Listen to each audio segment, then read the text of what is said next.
All right, so we had a very crazy week in the markets. Obviously, the Fed cutting interest rates was probably the biggest news. We had 4 Mag 7 companies release earnings. We had strategy earnings, which I think was some really big news there. I want to talk about that. I want to talk about stocks. I want to talk about earnings and some other things. First things first, if you get value out of the video, please like and subscribe. Check out the links below. So let's get right into it here, starting with the Fed. So everybody knew the Fed was going to cut rates.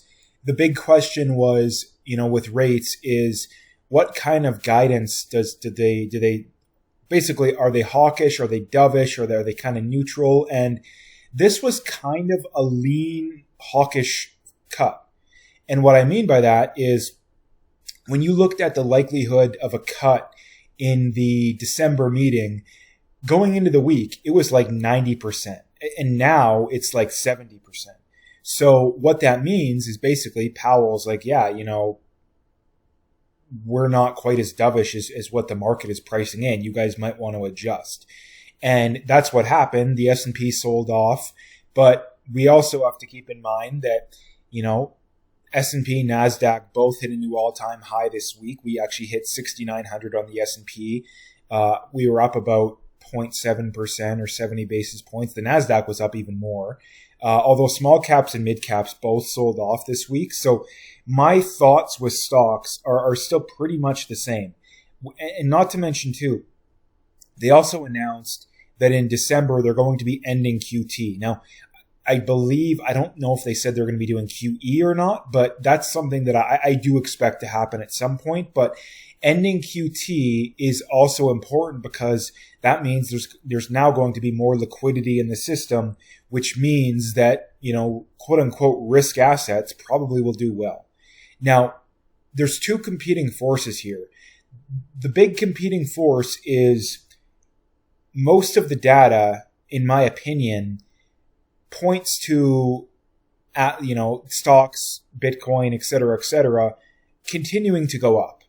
Now, again, obviously Bitcoin's been flat for a while, but the data, considering the fact that you have a Fed that is projected to still cut, right? I mean, Powell's term is up in May of next year, and I believe they're pricing in about 1.5, maybe 2 cuts. But we also have to keep in mind the QE aspect of it too, QT, or QE, sorry. That's a big thing as well to keep in mind. But I still think with stocks, we are clearly overvalued, right? We are clearly overvalued, but we're not that overvalued. And we also have to keep in mind that, again, we're in the midst of an easing cycle, right? We're in the midst of an easing cycle. So I still think that the path of least resistance is up. But obviously I could be wrong about that. But typically the path of least resistance is what has happened in the recent future, the recent past, I mean. But in the future, well, chances are we're going to continue to go up. So I still think we're going to see 7,000 on the S&P before the end of the year. We could even see, the low to mid 7,000s. Like we could run up another little bit before this is over. But again, we are overvalued. Trump could easily come out and get super hawkish again. That's a possibility. So there's a lot of things that could happen. But as I always like to reiterate, at the end of the day, you always just want to be a net buyer, right? You always want to be a net buyer. I think it's fair to say that you should adjust how much you're buying and what you're buying depending on what's expensive. But I don't think there's ever a point to where you shouldn't be buying at least a little bit. That's my opinion, but obviously I could be wrong. So let's get into strategy earnings. Now, strategy earnings, their official earnings, technically they missed, but you also have to keep in mind that they also were about, I believe, $8.50 a share, which their guidance is higher than this, but if you assume that that's what they do over the next year or so, based on a forward-looking PE, the shares closed at about $270 a share, I think. And so again, if you're looking at an 8 PE, that's about $32 in earnings, 33, maybe 35, between $30 and $35 in earnings over a year. That makes them like a 7 PE, an 8 PE. So when you're going based on PE, they're trading very cheap. Again, people that think that they're so expensive and they're so frothy, it's like, not really. So let's look at Adam Livingston here. I think people are seriously underrating how big of a deal it is that Strategy is going global with credit instruments. It's lost on folks how deep the capital pools go on fixed income. They're announced they're going into Canada and Europe. From what I've heard, they've announced that they're thinking about it. I don't believe that they said they're for sure doing it, but I hope they're for sure doing it, because in Canada, I would love this product. I would within the first day that it came out, I'd have thousands of dollars in it within the first day. The Strategy obtained 0.1 allocation of EU plus Canadian fixed income. That's 30.8 billion, 270,000 Bitcoin, another 1.1% of the supply, 0.5%. That's 154 billion. This is only Europe and Canada. Imagine the future USA adoption of digital credit in any other jurisdiction they could trap. Strategy is going to dive into the price of Bitcoin to millions of dollars in the coming years. So this is huge, huge, huge news. And I did listen to the entire Strategy earnings call, and they spent most of the time talking about their preferred stocks, right? STRC, STRF, STRK, and STRD. And again, so many people are still sleeping on these. And why are these so important? These are so important for many reasons, but the long and short of it is you can get better than, like, if you compare them to other companies or even government bonds, you can get significantly better returns and compared to other stocks, take less risk, right? Like, another thing that happened here is they got a credit rating done. So that, again, they're issued B-, which is basically junk. So my point here is you can get better than junk returns taking less risk. And again, it's not that there's no risk here. Obviously there is risk, but there's significantly less risk than people think. And not only is there significantly less risk than people think, you're getting a significantly higher interest rate, right? Your average preferred share, you're getting what, 5-6%? And with these ones, you're getting 9, 10, 11%. I believe STRD is like 12% right now. So this is so important. And the other thing that's important is a lot of countries, you look at, I mean, Canada, you look at like Japan, you look at Switzerland, I believe is really, like, they have very low interest rates, right? I mean, Canada, we just lowered our interest rate to 225 basis points. Why in the world would you buy Canadian government bonds yielding 225 basis points when you can buy STRC, STRF, STRD and get like 9, 10%? Why would you do that? You're taking slightly more risk, but you're getting 3x, 4x the return. Like, who in the right mind would do that? Now, again, people say, okay, what's the catch? The catch is that so many people haven't figured this out yet. But eventually people are going to figure it out, right? People are going to figure out eventually. And the reason for that is governments cannot afford, at least Canada, the US, and Europe, they cannot afford for interest rates to go up significantly. Like, they just can't, because, I mean, if interest rates were 10%, like, imagine if interest rates were 10, T-bills were yielding 10% right now. The government would go bankrupt. Like, quite literally, they would go bankrupt. So that's not going to happen. And what's going to happen is rates are going to stay low. Maybe not as low as they are right now. They might fluctuate a little bit, but they're going to stay low. And what that means is people are going to be starved for yield. And guess what? You have it with STRC, STRF, et cetera, et cetera. So this is so important, right? This is so important. And I really like that they're doing this. The one thing that is really, really important that I do hope they do is they are the only company in the world, at least the ones that are backed by Bitcoin, that are doing this right now. And if they get into Canada, if they get into the EU, if they get into some of these Asian countries, they already have such a large first mover advantage that no one's going to catch them, right? No one's ever going to catch them, at least of the existing Bitcoin treasury companies. But if they get into Canada, if they get into Europe, that's just going to increase their significance even more.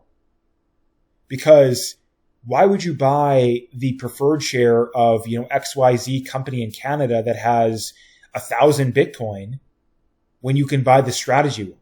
The strategy one would be far less risky. It'd be around for longer, much better track record. So I really hope that they do this, because this is just absolute genius what they're doing. Now again, 99.9% of the population has not figured it out yet. And another very important thing here too is that they also announced that they're raising the yield on it to 10.5. But another important thing is strategy stock sold off this week, especially on Wednesday when Bitcoin tanked. And STRC was actually up on the week. And as STRC actually did pretty good during that time. So the other thing about STRC is the volatility is going down. And same with STRF. STRF held up pretty good as well. STRD not as much, although I don't follow STRD and STRK as much. But I mean, STRC held up very good, even though strategy was down, like I think over 10% at one point this week. STRC was just fine, I think it was like 98.5. It went down to, it's up to like 99 and a half. So it moved like not even 1% this week. So I think that's very good news for them.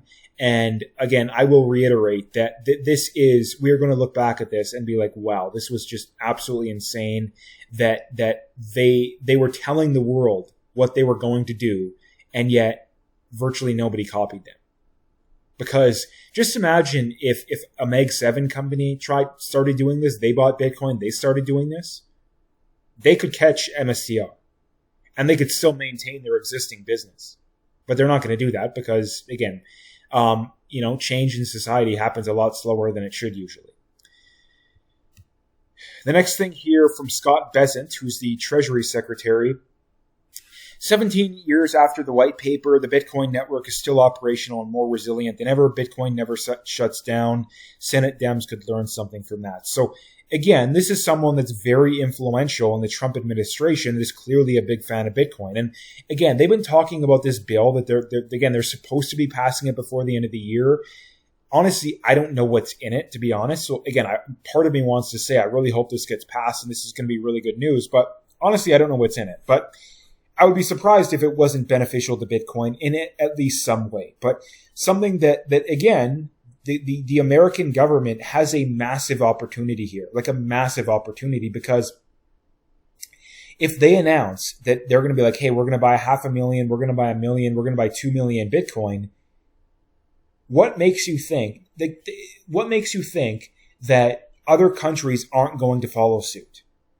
Like, I would bet a lot of money, like a month or two salary, that if the American government said, hey, we're going to be buying 1 million Bitcoin right now or over the next, couple of years or whatever, there would be several countries that would announce buys the next week, the next day.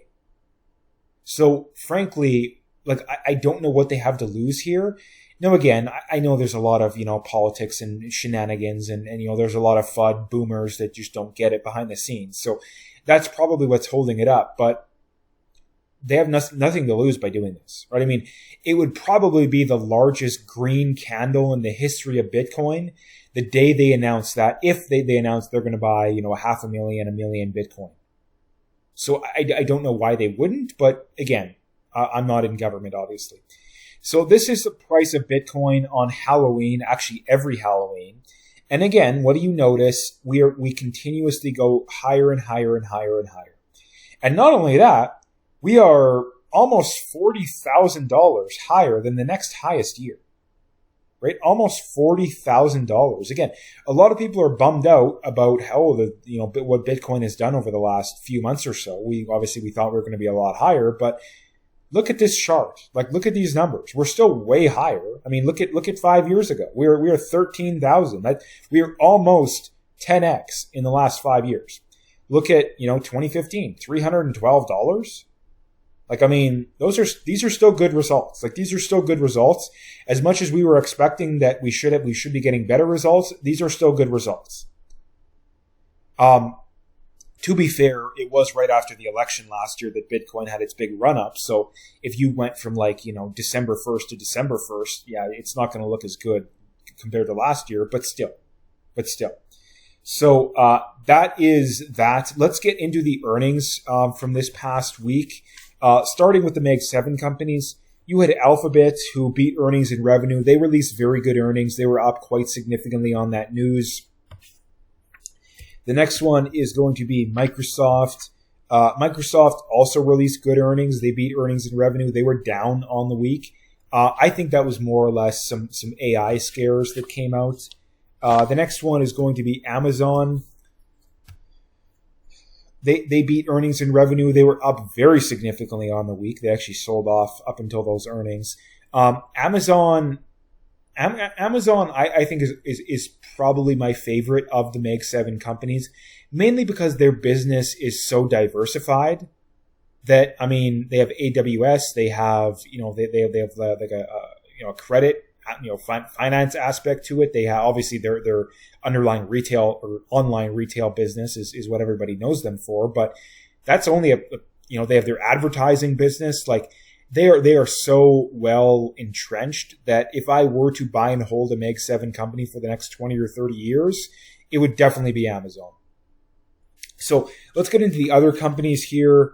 I already talked about MSTR, so I won't talk about them. HIG, this is a company that I am buying right now. This is a really good company, I think. They beat earnings and revenue. They were down, looks like ever so slightly on the week. I mean, they got a 9% earnings yield, 16% free cash flow yield. I really like this company. The next one is NXPI. This is one that's just on a watch list for me. Earnings were in line. They actually beat revenue, although they were down quite significantly on the week.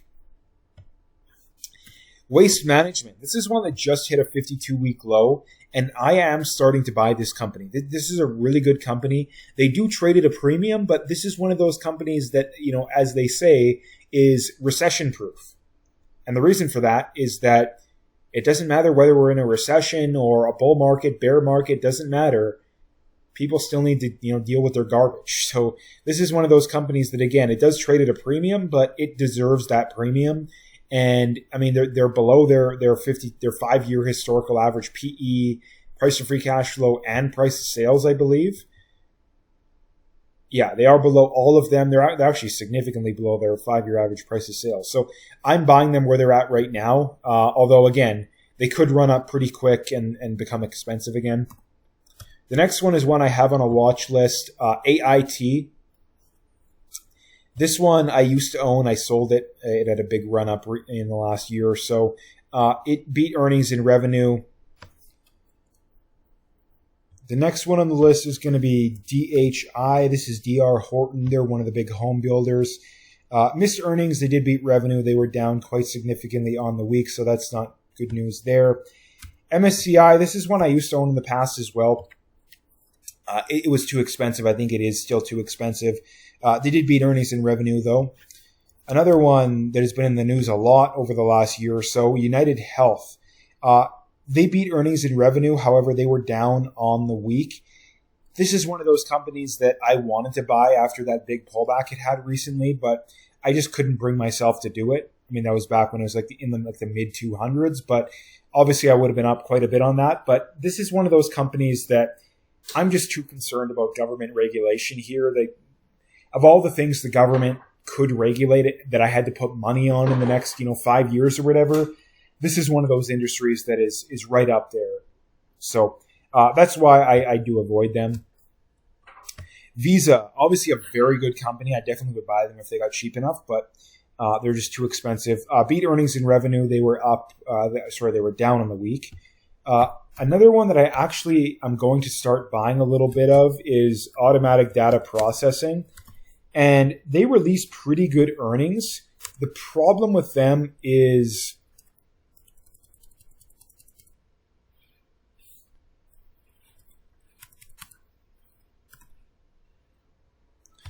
the problem with them is I think that they're responding to a weakening economy. Now, again, the economy is not terrible necessarily, but it is weakening a little bit. And I think that's why they're at a 52-week low. Which is why I'm buying them. I think that they're a little bit undervalued here, so I am going to be buying them. But again, this is one that, if jobs numbers start to get better, they could shoot back up again. The next one is Caterpillar. beat earnings and revenue. They were up quite nicely on the week. Another one that I actually used to own up until recently, Evercore. This is one I bought close to their 52-week low. I was buying it back in like the 100s. It is now around 300, so obviously I stopped buying it. This is one that I definitely would buy if it was cheap enough again, but I think it's a little expensive where it's at right now. ITT is a company that I've owned in the past. I think they're too expensive where they're at right now. They just hit a 52-week high this week on their earnings news. They did sell off a little bit after that, but they were up quite nicely on the week. ODFL, this is one I used to own in the past. It is actually very close to, if not, it is actually basically at a 52-week low. And I want to buy them. The problem is they're a trucking company, and trucking companies during a weakening economy probably shouldn't be buying them. So that's why I'm holding off right now on them. The next one is CP. This is CP, or Canadian Pacific Kansas City. They beat earnings and revenue. They were down a little bit on the week. I think similar story to ODFL there. The next one is CSL. This is one that I used to own up until recently. Beat earnings and revenue. I probably would buy them if it got cheap enough again. EXR is one of the, maybe even the biggest of the storage REITs. Also down on the week, although it beat FFO, but its revenue was down. And the next one is KLAC. This is one of the better semiconductor names, in my opinion. They're just way too expensive.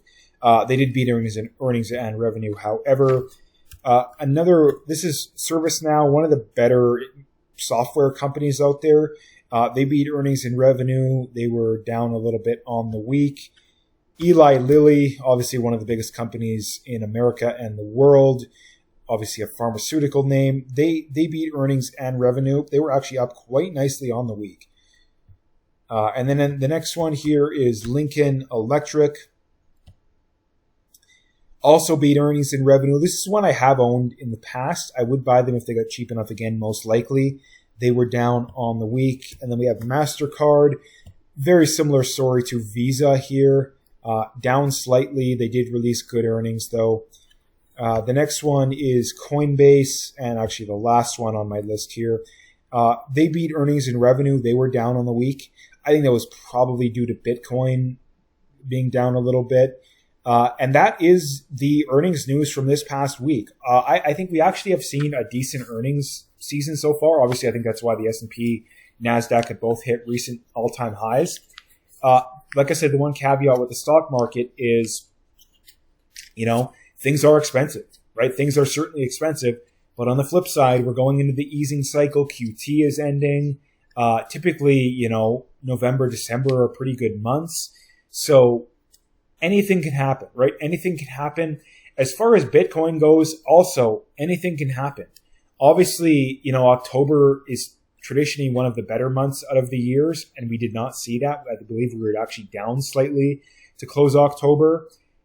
Another crazy thing is I don't think we've ever seen a year in Bitcoin's history where September is up and October is down. So any models that people are trying to go off, frankly, I don't think I don't think it's possible right now. Like, I don't think anybody knows what's going on. I want to think that I know what's going on, but I really don't. Right? I really don't, because all signs point towards Bitcoin should be a lot higher than it is right now. Right? We have the stock market going crazy. Not to mention too that the risk asset stocks are going crazy still, but Bitcoin isn't. Now again, the one thing that this could very well be is that first step towards decoupling itself from the stock market. I think we very well could see that. It's not a matter of if that happens, it's a matter of when that happens. So we're going to have to play it by year there, but my strategy with Bitcoin is always just dollar cost average. Just dollar cost average. I don't care about the price. I buy the same amount every day no matter what the price is. Like, seriously. I buy the exact same amount no matter what the day, no matter what the price is, no matter what the day is. If I get some extra money, I put it in there as well, but I buy the same amount no matter what. Back when we were at, all-time highs, back when we were at 107, still buying the same. And that's the best way to go about it, because the stress completely disappears when that's what you do. So Anyway, that's what I wanted to talk about this week. Like I said at the start, if you got value, please like, subscribe, comment, check out those links below, and stay tuned for more.